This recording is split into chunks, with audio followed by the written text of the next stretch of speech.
As you close your eyes and settle into the comfort of your bed, let the quiet of the night wrap around you like a blanket. Imagine the soft whispers of the snow, the way it blankets the world in stillness, and the magic that stirs in a village hidden beneath the frost. Picture a forest unlike any other, a forest of candy canes that hums with a melody of sweetness and mystery. Tonight, let the story of Finn, Ilara, and the candy cane forest guide you into a peaceful slumber.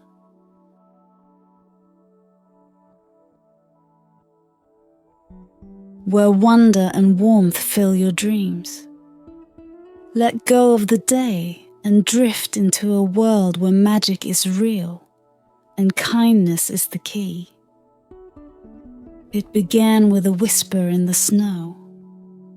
The village lay under winter's heavy hand, its cottages buried beneath the quiet weight of frost. The night before had been no different from any other. A hushed world of stillness, the kind that blankets not just the earth but the soul. Yet when dawn arrived, the ordinary veil had lifted, replaced by something extraordinary. It was Finn who first saw it. The youngest of the baker's brood, he often rose before the sun to light the hearth's fire. But when he stumbled to the window, his sleepy gaze caught a shimmer that did not belong. What he saw pulled the breath from his lungs. A forest of candy canes, red and white, spiraling toward a sky painted in hues of gold and lavender. The trees glistened, their stripes glowing faintly as though they held a light of their own. The village awoke soon after, drawn from their homes by the strange sweetness in the air. The snow, which had once been a dull, gritty grey, now sparkled as if powdered with diamond dust. And there it stood, the candy cane forest, just beyond the town's edge, where no forest had ever been. "Is it real?" someone murmured, their words a puff of white in the crisp morning air. "Real enough," answered another, hesitant yet curious. It was the children who dared to step closer, their tiny boots crunching over the sugary snow. Finn, emboldened by wonder, was the first to cross the invisible threshold. He reached out, his mittened hand brushing one of the towering candy canes. The instant he did, a sound filled the air, soft at first, like the faint chime of a faraway bell, but growing richer, warmer, until it was a melody that wrapped around their hearts. "It's singing," whispered Ilara, a quiet girl with wild curls and eyes like storm clouds. She was not a village child but a wanderer, one who had arrived months before with no family and no past. Some said she was odd, others claimed she was lucky, but no one doubted she was wise beyond her years. The others gasped as they touched the candy canes and heard the music for themselves. Each note seemed to carry a feeling, joy, wonder, and something else, a faint sadness, like a memory half forgotten. The candy canes weren't merely trees, they were alive, their song as much a part of the forest as their stripes. For hours, the children explored, weaving between the towering sweets. They discovered paths that twisted and turned, leading to hidden clearings where the snow shimmered in pools of soft light. They found tiny sweets growing like wildflowers, sugar crystals that crunched like frost underfoot, and streams of warm chocolate that bubbled up from the ground. The adults, meanwhile, hesitated. They stood at the forest's edge, unease flickering in their eyes. "Forests don't just appear," muttered old Mrs. Witherby, her voice sharp as icicles. "And sweetness always hides a cost." But the children did not listen. To them, the forest was a miracle, a gift meant to be embraced. Finn, ever curious, began to hum along with the melody of the candy canes. The notes rose and fell, and though he did not know how, he felt as if the forest were listening. It was Alara who finally spoke, her voice quiet yet certain. "The forest chose to come," she said.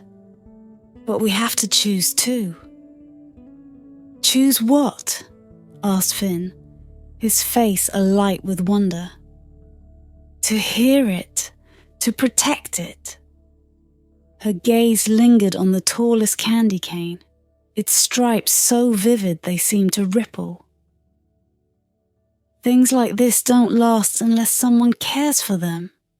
Her words hung heavy, though no one truly understood them, not yet.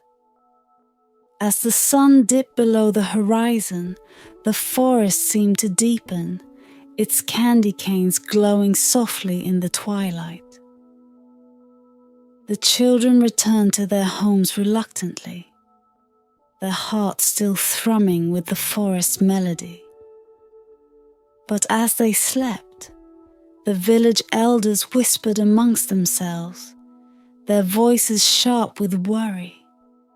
The forest was beautiful, yes, but such beauty often demanded a price.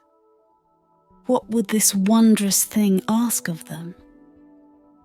Far beyond the village, where the forest's edge met the dark unknown, the candy canes hummed on, their melody growing softer, fainter, as if waiting for something or someone to test its harmony. The candy cane forest was no ordinary place, and the children could feel it in their bones. The villagers had tried to warn them, speaking in low voices about the dangers of magic. "Nothing appears out of nowhere," Mrs. Witherby had said again, tapping her cane for emphasis. "And if it does, there's always a reason. Mark my words, children, sweetness turns bitter."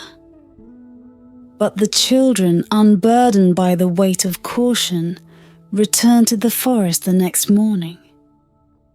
They slipped past watchful eyes, following the trail of shimmering snow and the faint, tantalizing melody that lingered like a secret invitation. This time, the forest felt different. The candy cane still sang when touched, but the notes seemed deeper, more layered, like an old song with verses that had been forgotten.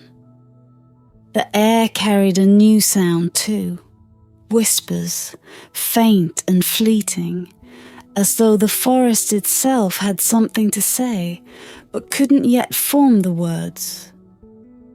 Ilara was the first to notice. "Listen," she murmured, crouching low near a cluster of wild candy blossoms. She pressed her ear to the ground, her expression distant, almost reverent. The others followed suit, and as they leaned in, they heard it too. A faint murmur rising from the roots of the candy canes, a voice carried on the unseen wind. What's it saying? Finn asked, his wide eyes flickering with both wonder and fear. Ilara didn't answer right away. Instead, she rose and placed a hand on one of the tallest candy canes, its surface cool, yet humming with life. Her gaze grew distant, her wild curls casting shadows across her pale face. "It's old," she said finally, her voice barely above a whisper. "Older than the village, older than all of us." "What is?" asked Mara, a shy girl with a streak of boldness in her heart. "The forest," Ilara replied. "It wasn't made. It's always been, waiting for the right time to appear." Her words sent a chill through the group. Finn shivered, though the air was warm with the scent of peppermint. "But why now?" he asked. "Why us?" Ilara turned to him, her storm-grey eyes unreadable. "Because something's coming," she said. "And the forest knows." Her words unsettled the children, but they couldn't bring themselves to leave. Instead, they wandered deeper into the forest, following the candy-striped paths that seemed to wind endlessly. The melody grew stronger, its notes weaving stories that none of them could fully understand, but all felt in their hearts. Tales of joy and laughter, of sorrow and loss. In a quiet clearing, the children found something strange. A ring of candy canes twisted together to form an archway. Beyond it, the air shimmered, as though the world itself were bending. Finn reached out to touch the arch, but Ilara grabbed his wrist, her grip firm. "Not yet," she said. "It's not ready." "What's not ready?" he asked, but Ilara didn't answer. She stared at the archway, her expression a mix of longing and fear. That evening, as the children returned to the village, they noticed something odd. The forest melody, which had always been soft and inviting, now carried an undercurrent of urgency. It was as if the candy canes were trying to warn them of something. That night, as the children slept, the elders gathered around the hearth in the village's meeting hall. They spoke in hushed tones, their faces lined with worry. Old tales were shared, legends of the candy cane forest, passed down from a time long forgotten. "It is said the forest comes only when the world is in peril," said the miller, his voice low. "It's a guardian of joy, but also a test. It gives only to those who protect it." "And what of those who don't?" asked Mrs. Witherby, her sharp gaze cutting through the room. "They say the forest vanishes," he replied, "and takes everything it touches with it." Unbeknownst to the villagers, shadows were already stirring beyond the hills. News of the forest had spread, carried by traders and travelers. Whispers of candy canes that could heal the sick, grant wishes, or bring riches beyond imagining had reached eager ears. Greedy hearts turned toward the village, and for the first time in centuries, the candy cane forest faced a threat it might not survive. As the night deepened, the melody of the forest grew softer, fainter, like a lullaby fading into a dream. The children, unaware of the dangers to come, slept soundly, their hearts still humming with the magic of the forest. But Elara did not sleep. She sat at her window, gazing toward the forest, her hands trembling as she whispered, "They're coming." The night was darker than it had been in years. Clouds rolled in, heavy and low, swallowing the moon's light. Beyond the forest, along the snow-covered hills, a shadow moved. No, not one shadow, but many. The intruders came with purpose, their boots crunching against the snow in a rhythm that betrayed no hesitation. They were not villagers. Their faces, sharp and pale in the torchlight, bore none of the wonder that had drawn the children to the forest. Instead, their eyes gleamed with hunger, the kind that could never be sated by sweetness alone. At the edge of the candy cane forest, they stopped. The leader, a tall man with a scar slashing across his cheek, surveyed the towering candy canes with a calculating gaze. "It's real," he muttered, his breath visible in the cold. "Just like they said." One of his men stepped forward, axe in hand. "What's the plan, boss?" "Simple," the leader replied, his voice devoid of hesitation. "We take as much as we can carry. These candy canes, they're worth more than gold. Sweet magic, they call it. The kind you can sell." Another voice, nervous and hesitant, broke the silence. "What if it's cursed?" The leader snorted. "Cursed?" He gestured toward the forest. "It's sugar and stripes, not sorcery. You want to believe old wives' tales, or you want to make your fortune?" No one answered. Their hesitation was brief, crushed beneath the weight of greed. The leader raised his torch, its flickering light casting long shadows against the candy-striped trunks. "Move!" They stepped into the forest. The moment they crossed the threshold, the melody began. Faint at first, like the distant tinkling of bells, but growing louder with each step. Unlike the children, the intruders heard no joy in the song, no warmth or wonder. To them it was discordant, haunting, notes that scraped against their nerves like sharp edges. "Do you hear that?" One man whispered, his voice trembling. "It's just the wind," the leader snapped, though even he seemed uneasy.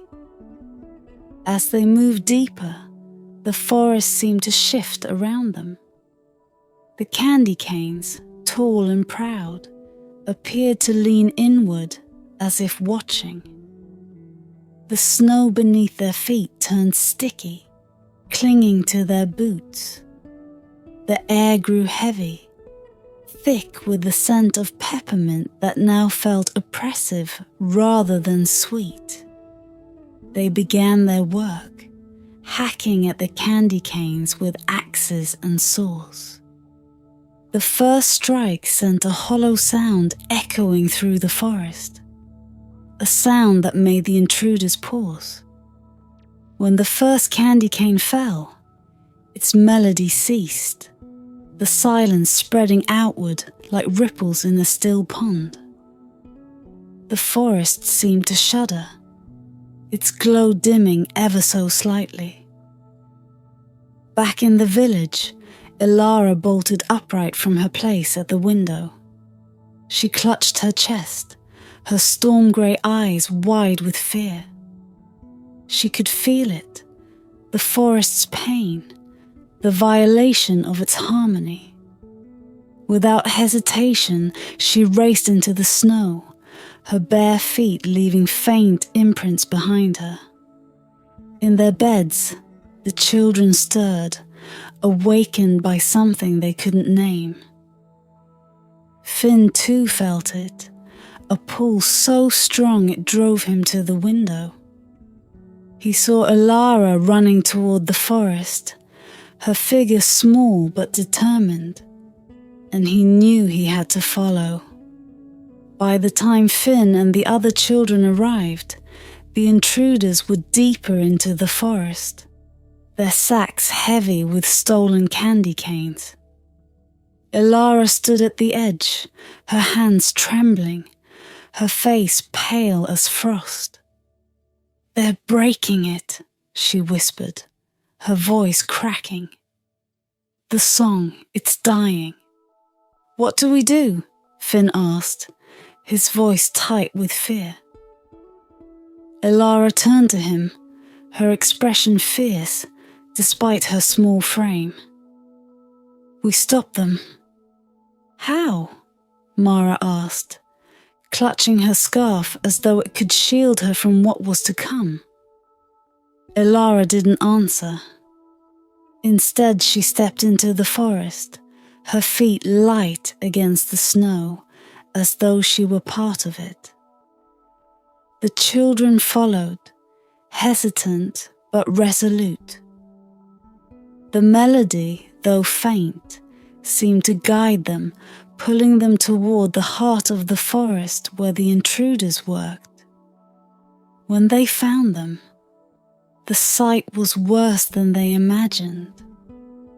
Candy canes lay broken, their once glowing stripes dimmed and cracked.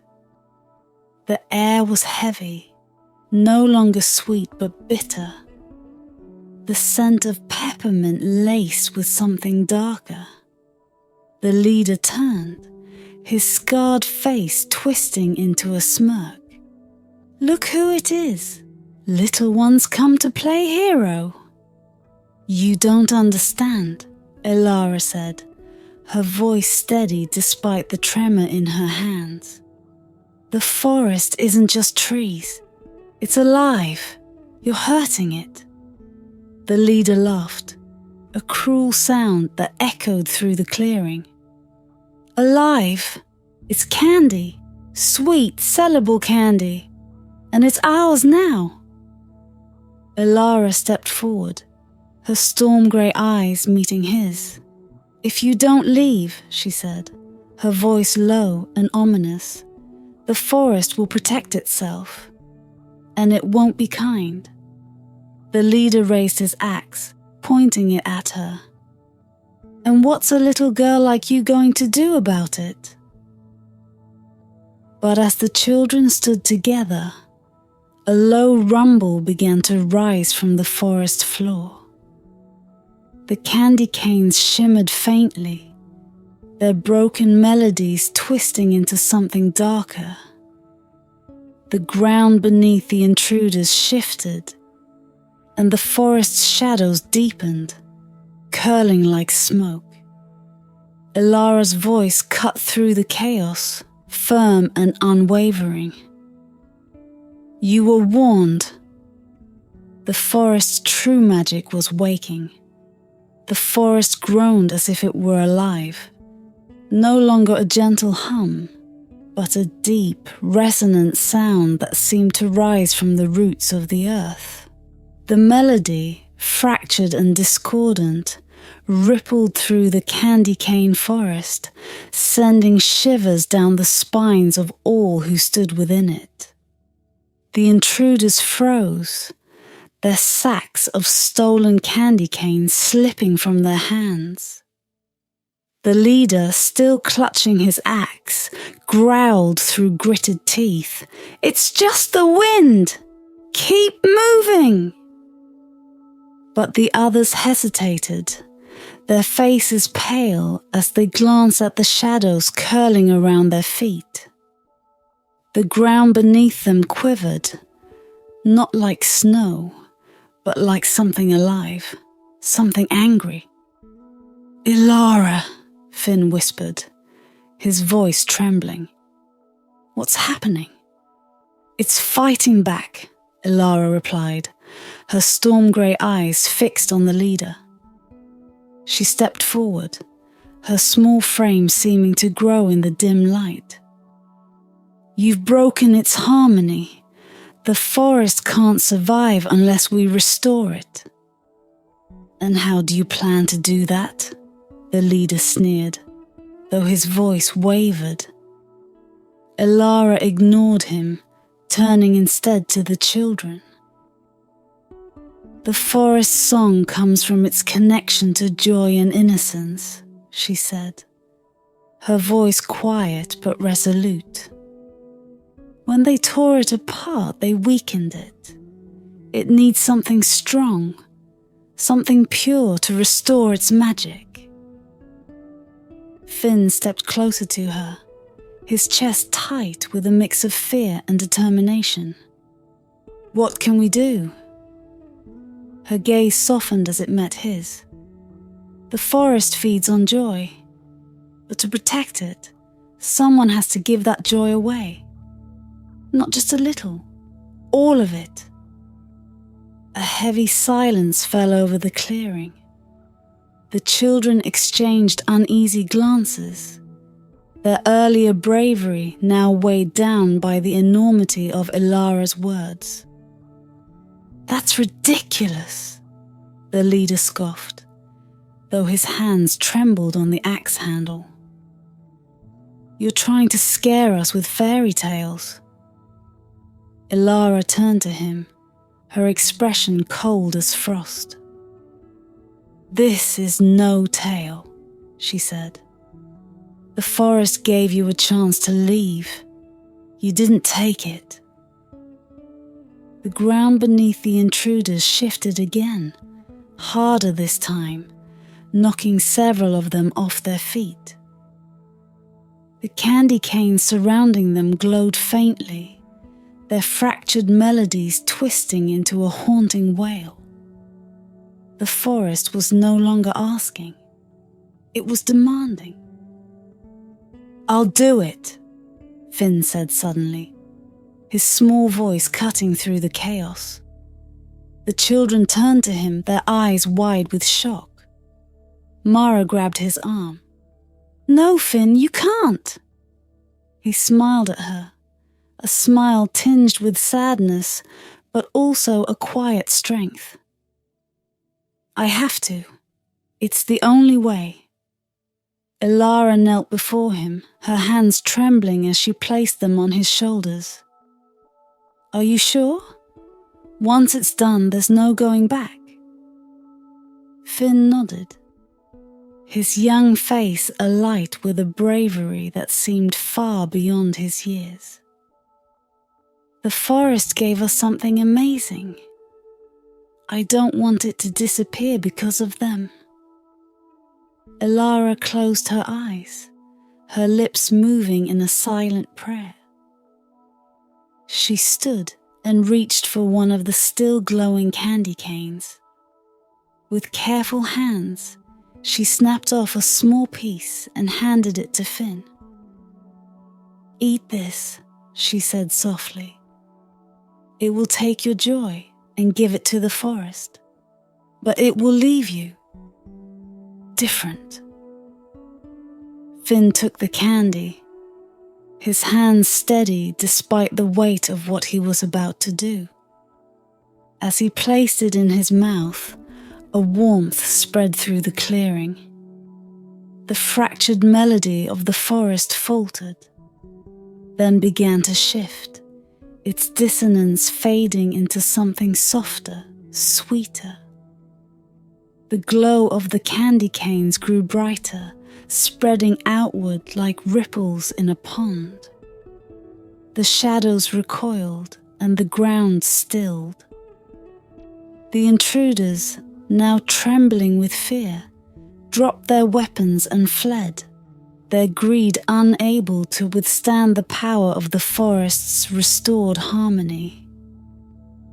But Finn stood very still, his eyes wide as the warmth left him, replaced by a strange emptiness. He smiled faintly, but it was a smile without laughter. Elara knelt beside him, tears glistening in her eyes. "You saved it," she whispered. "You saved us all." The other children gathered around, their faces a mixture of awe and sorrow. The forest was alive again, its song full and vibrant, but the cost hung heavy in the air. Above them, the tallest candy cane shimmered and bent, forming a crystal heart that glowed with an eternal light. It floated to the center of the clearing, its glow illuminating Finn's face. "The forest will remember," Elara said, her voice choked with emotion. "And so will we." The candy cane forest stood renewed, its melody rising like the first song of dawn. The fractured notes of despair had vanished, replaced by a harmony so sweet and full that it seemed to melt the frost lingering in the hearts of those who heard it. Yet, beneath its beauty, there lay a quiet ache, a sacrifice not forgotten, but woven into the melody itself. Finn sat at the base of the tallest candy cane, now crowned with the crystal heart that glowed like a second sun. His smile remained, faint and serene, but his laughter was gone. The children gathered around him, their joy tempered by a sorrow they didn't yet have words to express. Elara stood apart, her storm-grey eyes fixed on the heart above them. She placed a hand against the nearest candy cane, and the melody shifted subtly, acknowledging her touch. "The forest is safe," she said, her voice soft but steady. "For now." "What happens now?" Mara asked, clutching Finn's hand tightly, as though afraid he might vanish like a winter breeze. Elara turned to her, her face solemn. "The forest will heal, but it will not forget. It remembers kindness and cruelty alike. Finn's joy is part of it now, woven into its magic. As long as the crystal heart glows, the forest will endure." Finn looked up at her, his eyes wide and unclouded, yet strangely distant. "Will it always be like this?" he asked, his voice small but steady. Elara knelt before him, her wild curls brushing against her pale cheeks. "You gave the forest what it needed most," she said. "Because of you, it can protect itself, but the gift you gave, it changes you. You may not feel the same joy as before, but you'll hear the melody more clearly than anyone else. You'll always know the forest's heart." Finn nodded, his small frame seeming both fragile and unbreakable in that moment. The other children, emboldened by his quiet strength, stood together, their faces set with a new determination. "Do you think they'll come back?" one of them asked, glancing toward the path where the intruders had fled. "They won't," Elara said, her voice firm. "The forest's magic will protect it now, but we must still be its guardians. There will always be those who seek to take what isn't theirs." As the children began to make their way back to the village, Finn lingered. He touched the base of the crystal heart, feeling its warmth radiate through his fingertips. Though he could no longer laugh, he felt something deeper, a connection to the forest that pulsed with life and memory. The villagers too had gathered at the forest's edge, their faces etched with a mix of awe and unease.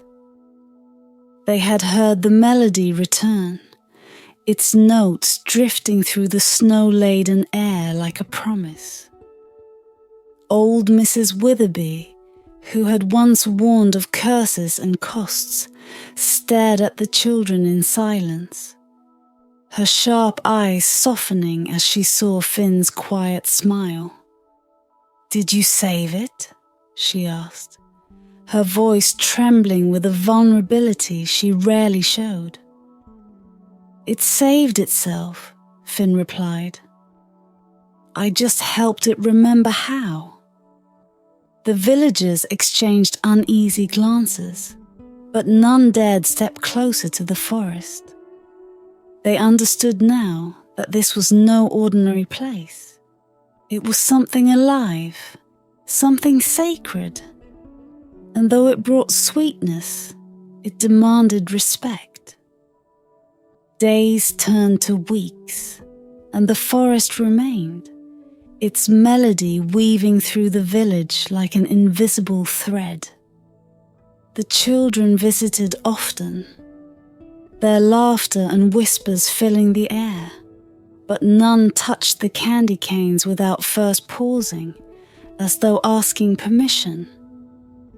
Finn became a constant presence among the trees, his footsteps light as though he belonged to the forest as much as it belonged to him. The crystal heart above him glowed brighter whenever he was near, its light reflecting the quiet strength within him. One evening, as the first snow of the new year fell, Ilara gathered the children in the heart of the forest.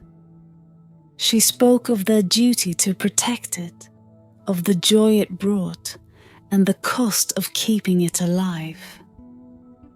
"The forest chose us," she said, her voice carrying the weight of truth. "And we must choose it every day." The children nodded, their faces solemn but resolute. They understood now that the candy cane forest was not just a gift, it was a responsibility. As the stars emerged, the melody of the forest swelled, filling the air with a sweetness that seemed to stretch beyond the trees, beyond the village, reaching into the hearts of all who listened. And though Finn could no longer laugh, his quiet smile shone brighter than the crystal heart, a reminder that sometimes the greatest joy comes from giving. And so, the candy cane forest endured, its melody a beacon in the coldest of winters. It remained a place of wonder and warmth, but also of memory, an everlasting melody carried by those who dared to hear it.